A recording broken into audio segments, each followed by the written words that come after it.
This is a podcast from Rover. G'day, Duncan Garner here. Now, you think I know my politics? Well, check out these girls. 3 girls, 1 Beehive. It's a podcast. They know their shit. They really do. They know their politics. They're smart, they're savvy, and they're fun, and they have a laugh as well, and a wine. Make sure you listen. 3 girls, 1 Beehive. You'll be better off. 3 gals, 1 beehive. Buzzing through the spin, the jargon, and the pointy heads, so you don't have to. Kia ora everyone, and welcome to another episode of 3 Gals, 1 Beehive. I'm Georgie Stiliano, and I'm joined by Brigitte Morton and Holly Bennett. Good morning. Morena. Good morning. Welcome back. Thanks. Been in the trenches. A little bit of exciting news from the 3 Gals team. You might have seen it on our Instagram. And we also teased it about a month ago, but we're going live in Wellington. Some wine, some politics, this podcast unedited. What could possibly go wrong? So, the amazing people at the Wellington Chamber of Commerce are launching a Women in Business series, and they're kicking it off with the 3 Girls, 1 Beehive. So 14th of August, tickets are available. All of the profits go to the Women's Refuge, which is amazing. And we would love to see you there. We know that lots of tickets have already sold already, so please get in there because we want to sell it out and just prove that politics and wine are a perfect match. And thanks to everyone who's already got in touch after we posted on Insta about it. Love the support, people. Keep it coming.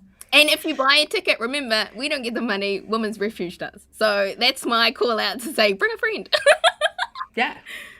So, still in recess, but still quite a bit to cover off this week. So we're going to be talking about the assassination attempt on one Donald Trump, emissions, my favourite topic, Pharmac and Pylons, those are separate, not together, and school attendance. Let's jump into the political week that's been.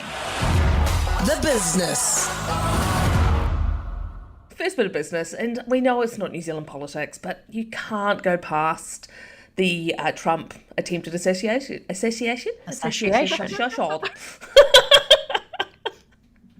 Turns out you can try and get past it without actually saying that word. But big, huge political story this week, so we wanted to talk about it. Obviously, unless you've been under a rock, there was an attempted shooting of Donald Trump last week. And I'd probably say attempted, but they actually did manage to nick his ear almost immediately after it happened. There was misinformation flying all over the place, from the left, from the right, from the Democrat, Republicans. But in the end, what is fundamentally clear is this has actually changed the US election quite significantly. So we talked about last week about the pressure on Biden and how he was under pressure to pull out as the nominee for the Democrats. We think this is almost guaranteed now as the Democrats want any chance of winning. So, important. Why does that actually make it more likely that Trump will win? First of all, patriotism. You know the USA are big on the USA. And those images on the Trump rising above a security detail with the US flag in the background will mobilise a lot of Republican voters who might not have gone out to vote previously to get out and vote. It's also really hard for lots of those non-Trump supporters within the Republican Party to actually be critical of them. Now he's seen as a hero by so much of their base that it's actually, they can't talk about the fact that he's bad for the Republicans because at the moment, he's great for them. And it's also really much more difficult for the Democrats to criticise Trump as well. So almost immediately after the shooting, the Democrats had to pull a massive TV campaign that they had set up that was talking about how Trump was a threat to democracy. Now Trump has become a victim of an attack on democracy. It has just completely and utterly changed the game. You know, they say that, like, often those really significant moments in history are defined by one image. And, like, the second that image was put out there to the world, I think everyone was like, yes. It's like something out of a movie. You know how those, like, American action movies are super, you know, stripes and stars and all hail America, and it was quite so glamorized in a way. I mean, the fact that he was shot at, and let's also remember a completely innocent bystander in the crowd was killed. So many questions for Secret Service too about, like, hey, not a lot of buildings around that very rural place.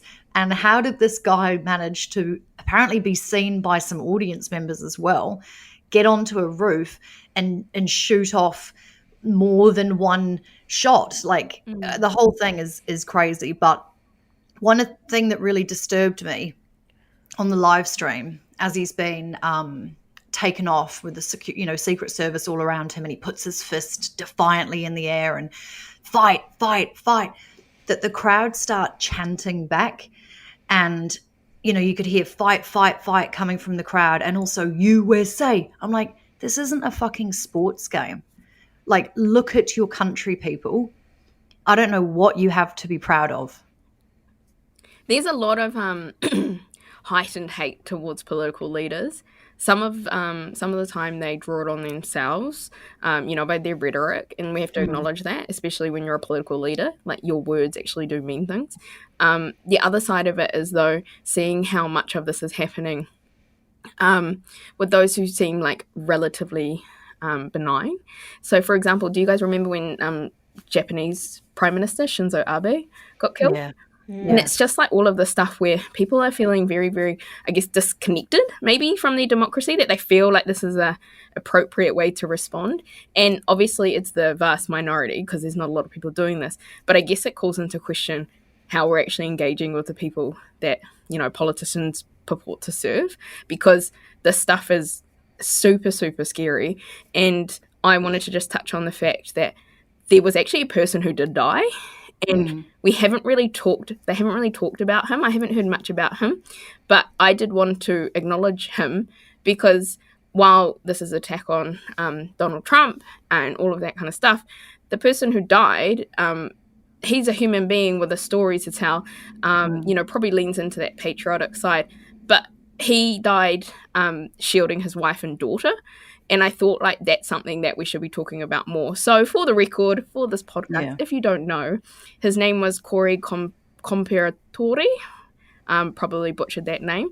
He was 50 years old, had worked as a project and tooling engineer, was an Army reservist, and spent many years as a volunteer firefighter after serving as chief. So there are people who lose their lives over this kind of stuff. And it's really important to talk about, like, the human cost too. Yeah. And meanwhile, little old Biden has got COVID. And for just the poor guy, like, he probably just wants to go into his bedroom and, like, binge watch some Netflix and drink some tea and have a lie down. Oh, me too. Did you see that terrible Twitter thread that they put out? No. It just exemplified to me. I'm sick. The I'm sick one. Yeah. So exemplified to me what was the problem with the campaign at the moment. Because everyone thinks he's this infernal old man who can't, like, do anything. He can't barely speak. He's not well enough. All these things. And so this week they thought it was a good idea to put out this Twitter thread. So the first tweet just says, "I'm sick." And everyone's like, yeah, we know you've got COVID, dude. But then the second part of the thread was of Elon Musk and Donald Trump or something, fundraising for my campaign. And you're like, did you not realise that you're just playing completely other than direct? Everyone thinks that you're sick and that you're old and can't keep up. Like, why did you possibly think this was a good idea? It's just a little bit nuts if it wasn't the real life that is the clusterfuck of the USA at the moment. Well, I wonder if we take a wee wager, because I think they've got to leave some breathing room now between him, Biden potentially announcing that he's pulling out, he's done. But I wonder they won't want to give it too much longer, seeing as, it's almost coming up to August and, November's not that far away. So I'm going to say by the time that I'm a married woman next weekend, I reckon he could be gone. I'm going to say 1 August. Okay, cool. Brigitte? I don't know. When's the Democratic convention?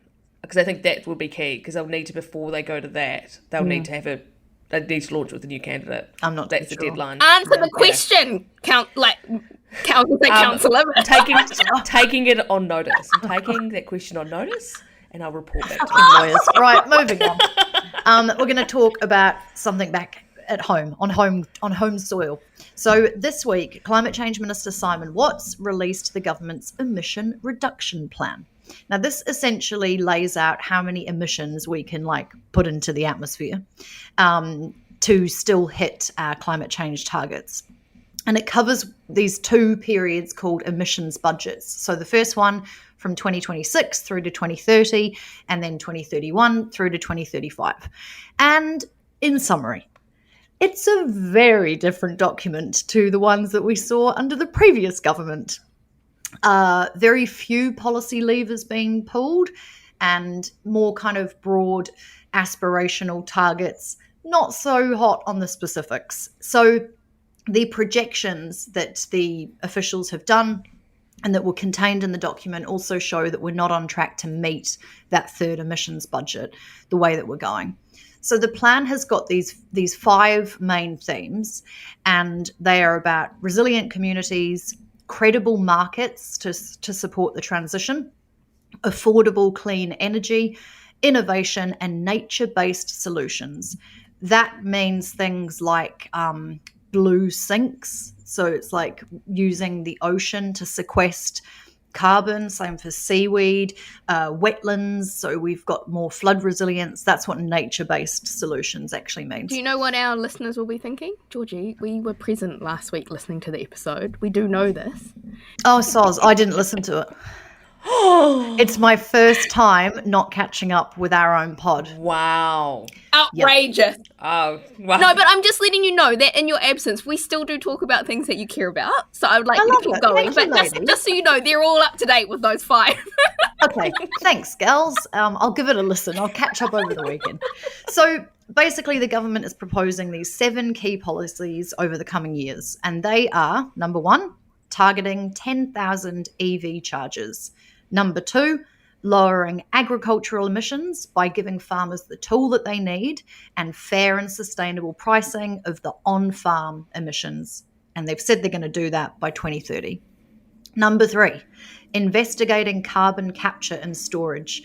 Number 4, delivering the coalition government's policy of Electrify New Zealand. That's basically about doubling our renewable energy output.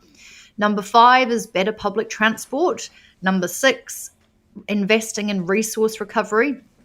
So basically waste streams, and using the Waste Minimisation Fund to help reduce those emissions from landfills. And number 7, improving organic waste and landfill gas capture. Unsurprisingly, both Labor and the Greens said it was shit and that we're not on track and that the coalition government is taking us backwards. So Labor leader Chris Hipkins said, you don't need to be a climate scientist to see that this government has rolled back pretty much every policy aimed at reducing emissions. And the Greens co-leader Chloe Swarbrick says the fact that we're not on track to meet our targets now is disappointing, but unsurprising. So Simon Watts, obviously as the minister, defended the plan, and he says that it does address our more immediate domestic targets, but he did admit that when it came to meeting our international commitments, mainly the ones under the Paris Agreement, that there was more work to be done. Okay, so that's what it says. But Georgie, what do you think? What do I think? Yeah.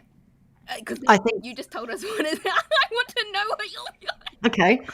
I think some of the ideas are really good. I really obviously like the clean energy thing. I think the lack of detail and urgency around agricultural emissions is just beyond a joke now. This is what the Nats especially have been doing for decades. But I wasn't particularly impressed. I also thought that they were really critical of the previous government's forestry program, and they've basically come up with a plan that will see a lot of trees being planted. Now, I don't have a problem with that, but it's kind of ironic / hypocritical. I think it will be very welcomed by most businesses, but I don't think the urgency is there, which I personally find disappointing. I'm just going to be the bar humbug of climate change. Oh, the bar okay. humbug? That doesn't even Scrooge. make sense. Scrooge of climate change and basically say, I just don't see anyone across the world meeting their international targets. I don't think that's an excuse that we don't have to, but there's something really to think about. Actually, is anyone going to meet these targets? We know under a Trump administration, there's just no way. If we start setting our comparisons to what Trump is doing, I fear for us. That's what I'm saying, is we shouldn't, just because others are not going to do it, we shouldn't. But looking more close to home in Australia, they don't seem to be on target either. They've got a Labor government there. The biggest issue that seems to be coming up next year for the election is whether or not they actually start switching to nuclear power.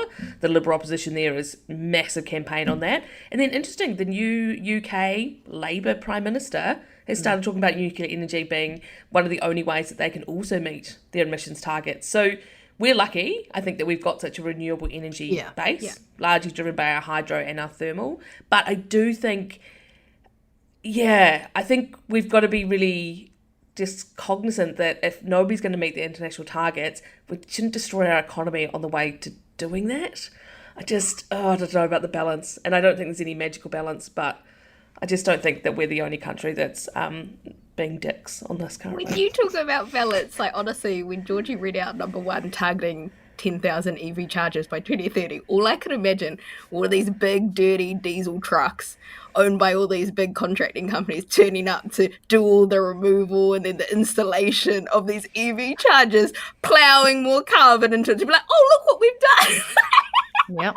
And I'm sorry, I have nothing to add that's helpful at all than that, just being like, I can just imagine all these contractors and at least you listened to last week's episode, Holly. I genuinely agree with your point, Brigitte, on we cannot tank our economy for something that's potentially unattainable. I genuinely agree with that. I just think that the balance isn't there, and that there is a lot more that could be done. I mean, we're this proud food growing nation, and that's fine. But we know that agriculture comes with a significant emissions profile. So, even if they just wanted to go after one big kahuna, the amount of coal we've been importing, of course, is a problem, and the government is onto that. But the plan doesn't reflect any specifics about how we're going to get there. It's all on the private sector, and we're not the most attractive place to spend capital anymore. So them saying New Zealand's open for business, there's going to be a significant lag time before people actually think about this tiny little coastal country at the bottom of the world. So let me take us through something that is also a big kahuna issue, which is something that we talked about on an episode that Georgie was present on. God, I'm not going to live this down, am I? That is the pylon falling over and up north and then cutting off power. So as a reminder, the routine maintenance was being done by a team of 3 contractors on a Transpower pylon. And rather than following procedure, they unscrewed all the nuts at the base of the tower, and then lo and behold, the tower toppled and it left over 100,000 people in Northland without power. Now, what we've seen this week is the Northland MP, Grant McCullum, writing to Transpower, asking them to give Northlanders a discount on transmission charges for a year in compensation for their pylon failure outage. Now, in his efforts to get out amongst his electorate to find out the impact of the power cut, Grant reports that the losses range from 1,200 from one SME for a single day's lost business to 500,000 for J&L Timber Mill, which shut for 5 days. Now, the total cost of the blackout, bear with me, brace for it, is estimated to businesses to be $60 million for that one act. Now, the MP's letter said Transpower has a moral duty to come to the table on compensation, noting that it was incompetence and negligence on the part of Transpower and their contractor. I would note we probably use stronger language than that. Grant also said that Transpower could consider discounting transmission charges to the region for the year as a suitable alternative than straight compensation for the mess. Transpower is a state-owned enterprise, which means that it has an independent board and it operates at arm's length of the government, which is a really important point because it means that the Minister for Energy, Simeon Brown, cannot direct to them to do stuff. But we do know that Simeon encouraged Grant to write to the board chair seeking this compensation. All I can really say here is watch this space, and I can tell you right now, I'm definitely going to keep watching.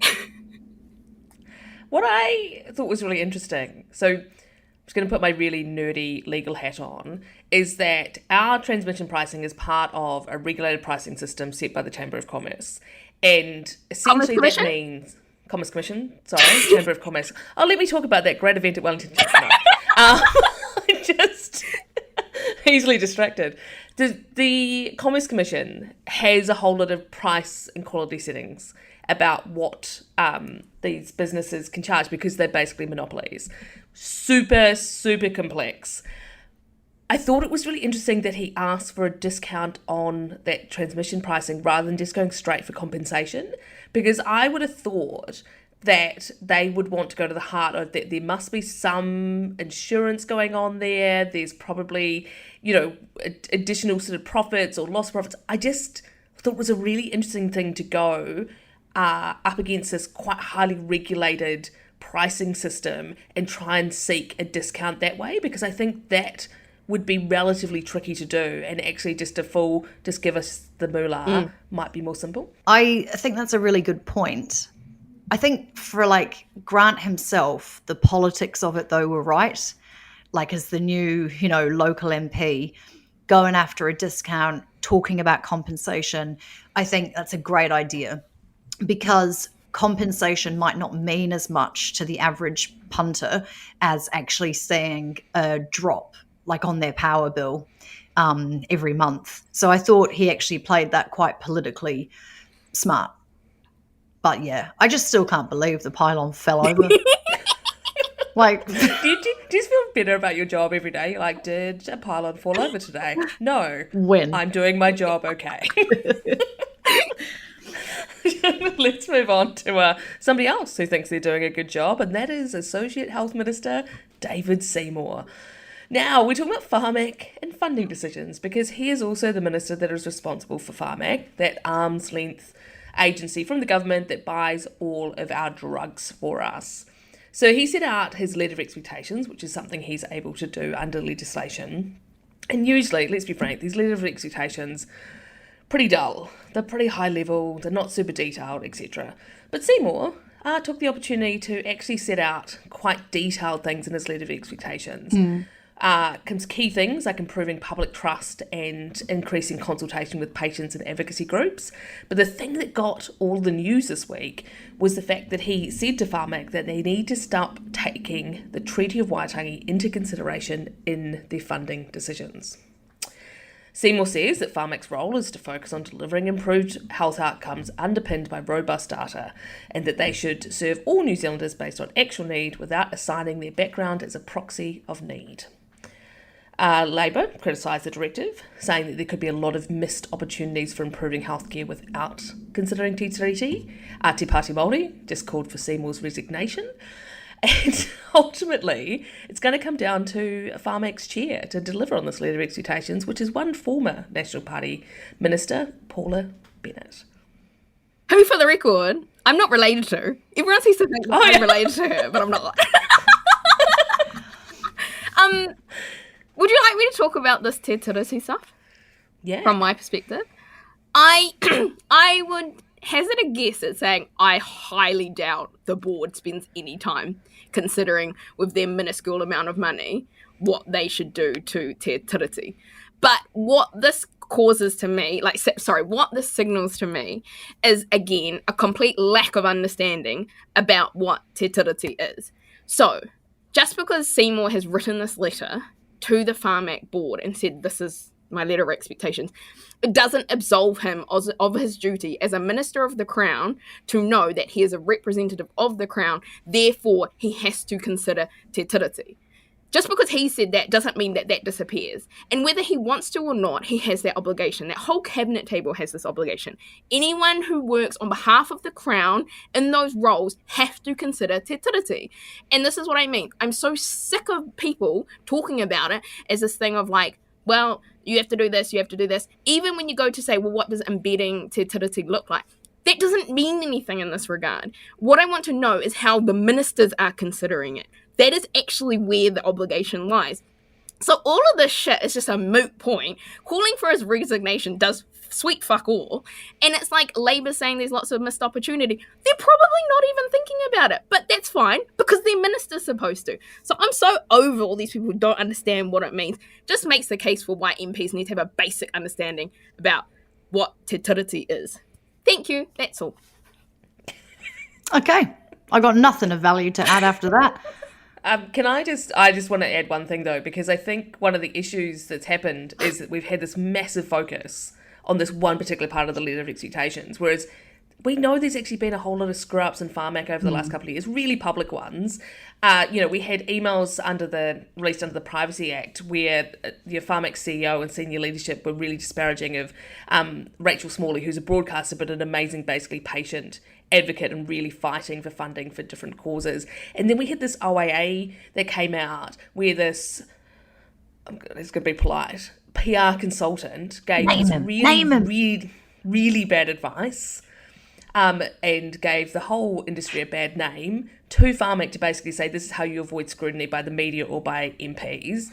And so there's clearly a cultural issue in Pharmac in believing that they are just, outside of those bounds, don't need to be accountable to patients. So that was actually the most important thing that was in that letter. But instead we had the distraction by the politics, which, as Holly has pointed out so correctly, is that David Seymour needs to work on this, that it probably wasn't being considered by the board anyway because they've got so much other shit to sort out to make sure that we actually get the drugs to the people that need them. That's my rant for today. Okay, I'm going to take us on to our last item of biz, and it's baby steps on school attendance. So this week, new data was out, and it did show a slight improvement in school attendance, with just over half of students, just over half, regularly attending classes in the second term of this year. So these are figures from the Ministry of Education, and they showed that 53.1% of students had regular school attendance during that term, compared to 47% last year. Now, obviously, this comes as the coalition government has declared war on school truancy, with the man we were just talking about, who's also Associate Education Minister, David Seymour. He launched a daily data reporting regime back in May as part of the government's plans to tackle this nationwide attendance crisis. So reacting to those new figures, Seymour actually came out, which I really enjoyed, and he said they're still not good enough. But they were a step in the right direction. Now, regular attendance, this is kind of important, is defined as a student going to school for more than 90% of the term. And the coalition government now has a target of 80% of students hitting that bar by 2030. Now, the New Zealand Herald also reported that the attendance data has remained pretty steady between 2011 through to 2017, but since then it's been pretty up and down. But the good news is it does appear to be trending upwards after reaching a historical low post-COVID in 2022 of 39.8%. I find this stuff really interesting because countries around the world are grappling with this post-COVID. And I read this great piece, I can't remember where I read it, but it was new research that showed a lot of it was on the parents, and a lot of it was about parents losing faith in the whole kind of system and institution of education. And I think that homeschooling lockdown phase that a lot of countries went through was sort of the straw that broke the camel's back for a declining trust and faith in the system. Really interesting. So I believe that education is one of the great equalizers that we have in the world. And you're letting your children down if you're not facilitating that access to education. And we had for my iwi our centenary celebration last week in Rotorua. And one of the astounding things that came through, and when I say centenary celebration, it's from the establishment of the first iwi Māori board. But when I listened to all the kōrero, every single kōrero had reference to education. And there's been a big drive in our iwi for over 100 years to make sure that people are educated. That education can take many forms because it doesn't need to look a certain way, but just knowing that there's that opportunity there and it creates a better life. Like, you have that creation right at the end of your fingertips. So it is interesting that there's these parents that seem to want to opt in or out, and I would argue there's no opting in or out. Like, you have to set your child up for success. You're their parent, or your caregiver, whatever that looks like, whatever the shape or form that looks like, and it's pretty sad. Also interesting in that education space this week, I don't know if you guys saw, but the Public Service Association won a case to basically delay the redundancies or the restructure that's happening in the Ministry of Education. So we know that the ministry was one of the sort of biggest growth areas for a number of roles in the last sort of 4 to 5 years. And significant. So, for instance, in the 6 years of the last Labour government, the total number of ministry officials rose by 76%, which just kind of blows my mind. And so, of course, they've got significant, decreases. They've been going through that restructure process. This week, the union took them to court and basically said you haven't done the process correctly. So basically, they have to go back and do it all again, and all those people that were in those affected roles continue with that uncertainty, but also continue to get paid for this period. Really, really, really messy. And to be honest, I just don't know whether that benefits anyone, other than obviously that you get a bit more, for those particular officials that are going to lose their roles anyway, you get a bit more time on the salary. Yeah. I mean, like, you want to make sure that the process is done right, but with numbers like that and like the focus so needing to be elsewhere, it's just such a distraction. This week's Yass Queen and Beehave Mate. I am honoured to present this week's Yass Queen. It has taken more than 700 years for this to happen. But the UK, my homeland, finally has its first female Chancellor of the Exchequer. Woo! Yeah. And that means Finance Minister or, Secretary of the Treasury if you're American. So the new UK PM, Keir Starmer, has appointed Rachel Reeves to the coveted role, which is, as I said, the equivalent of what Nicola Willis does for us. We're obviously just so ahead of the game here because, women have been able to do maths for a little while. We got our first one in early 90s, by the way, 30 years ago. Reeves was state educated. She joined the Labour Party when she was 16.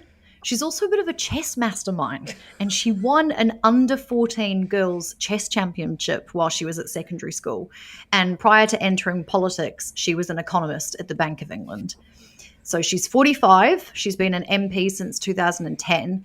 And in her first big speech as Chancellor, she chose to focus on planning reform, the need to build more houses, investing in new energy and transport infrastructure, the UK's desperate need for some economic growth, and she spoke a lot about showing strong fiscal discipline. Hey!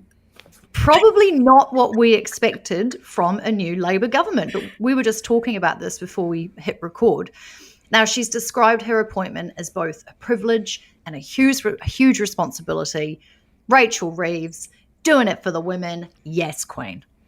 I also just love the fact that she's clearly a nerd, and as a fellow nerd, just love to see the nerds, succeed. So good on you, Rachel Reeves. And the nerds rising up. We will conquer the world. Okay, I've got this week's Beehave Mate, and I promise you it's not like last week's one. Georgie, you'll have to go listen to see what that's all like. God, 3 times, Holly. Okay, I get it. I'll listen. After a couple of weeks of quite serious ones, we thought it would be time for a more lighthearted one. Now, Stuff had a story this week titled Ice Ice Baby. Council era turns town into skating rink. Temperatures in Gore plummeted to negative 4.2 degrees on Monday night. The council helpfully warned residents on Tuesday morning that some of the road surfaces were quite icy. Now, it turns out the reason why they were so icy was that the council had the sprinkler system running overnight. The water had run onto the road and frozen, turning into sheets of ice. Now, residents had done their service and previously alerted the council on this issue, but it took a mini community Facebook furore to get them to stop turning on the sprinklers. That is our Beehave Mate. I mean, I love this because nobody got hurt, so it's a funny story. But also, like, I don't know, it just encapsulates like small town local bureaucracy stupidity that nobody thought, fuck, we're in a really cold place. Maybe like freezing our roads and probably the plants too is not the best way forward. It's like a bad episode of Parks and Recreation. Question time. All right, this week's question is from Michelle. What is the difference being called a List MP or a List MP based in an electorate?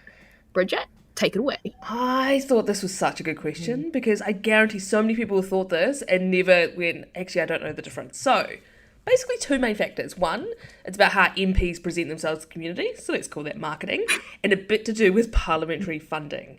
So, to get the descriptor that you want to call yourself something beyond List MP, you need to get permission from the Speaker. You got to write him a letter and say, basically, I've got a connection to this electorate or an area. It doesn't have to be, Brigitte Morton based in Wellington Central. It can be Brigitte Morton based in Wellington if you wanted to. And you can also have both of those if you wanted to as well. The key thing is you cannot make it look like you are the electorate MP. So you can't say, I'm Brigitte Morton for Wellington Central, for instance. Now, it doesn't change the amount of funding you get. List MPs get the same amount of funding no matter what. But it changes the funding sign-out process. So you might know that they get a certain amount of funding that they can use on engaging with constituents. So this generally pays for like those letters you see, sometimes sign writing on cars, signage on electorate offices, all of that kind of stuff. And all of that, what's called publicity, has to be signed out by the parliamentary publicity team. So one of the things they do to check that this is actually happening is, and it is actually parliamentary purpose funding, is they check it against the descriptors. Because it'd be a little bit weird if Brigitte Morton, the MP based in Wellington, is suddenly sending letters to the people of Gisborne. And is that actually for parliamentary processes or something a bit more wider? And so, yeah, that's the reason. Well, I think Brigitte Morton, Wellington Central got a great ring to it. I also just want to say, and we don't say this enough, your brain is amazing. 100%. Like, you teach me shit all the time. I love your work. So this one, I actually rang a friend on because I was like, I generally know this, but I'm going to check on this because accuracy is important. So I rang someone in Parliament who had recently gone through this process and checked to make sure that we had the facts right. Can I ask you a question that might be being quite tricky, but for learning purposes for our listeners, will use me as a test case because I would like to test it and sort of see what the answers may be. Because perhaps this is untested and I may be giving people ideas, but, let's have a go. So if you have to demonstrate you have connection to an electorate, I, for one, am on the general electoral roll. That's my prerogative. I can be on the Māori or the general. If I were to stand and I live in Tāmaki Makaurau, and then I became an MP, could I not argue by writing to the Speaker to say, I have a very clear connection to Rotorua, to the Waiariki electorate, and say that I was a List MP based in Waiariki? Or would that be falling foul of the rules? So I think the threshold seems to be pretty low, and it's mostly seems to be around whether or not you ran in that area or have done any sort of local advocacy or connection to those constituencies. I do local advocacy same thing. all the time. I'm a lobbyist. Yes. I represent my people. Yeah, so I think you could probably, I reckon, argue it, and the question, yeah. You guys can't see our faces. I think basically what we've just started here is the start of the campaign for Holly Bennett, member for the Rotorua. Okay. Well, on that note. Can I just do it in my own little democracy nerd You may. just before we sign off? The Tauranga elections are on at the moment. Democracy is super important. Voter turnout is really low. If you haven't voted and you're listening to this on Friday, you've got till midday Saturday to go and vote. As long as you're on the electoral roll, you can go in. Just Google where you can go in and put your vote in. Please do it. Please do it. And we'll give you a catch up next week on everything about the Tauranga local elections. Yeah. if my co-hosts haven't become MPs by next week, then we'll be bringing you the latest political news. We've been another episode of 3 Gals, 1 Beehive, and we will speak to you again soon. Ka kite. Ka kite. 3 Gals, 1 Beehive. Buzzing through the spin, the jargon, and the pointy heads, so you don't have to. Rover. Music, radio, podcasts.